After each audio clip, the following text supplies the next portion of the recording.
দিদনের কোলে বসে piano practice চলছে।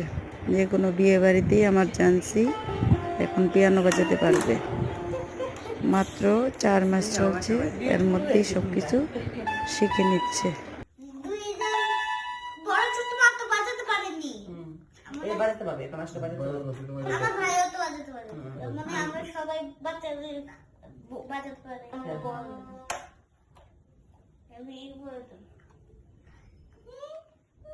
বাজা বাজা বাজা বলো বাজা বাজা বাজা বাজা।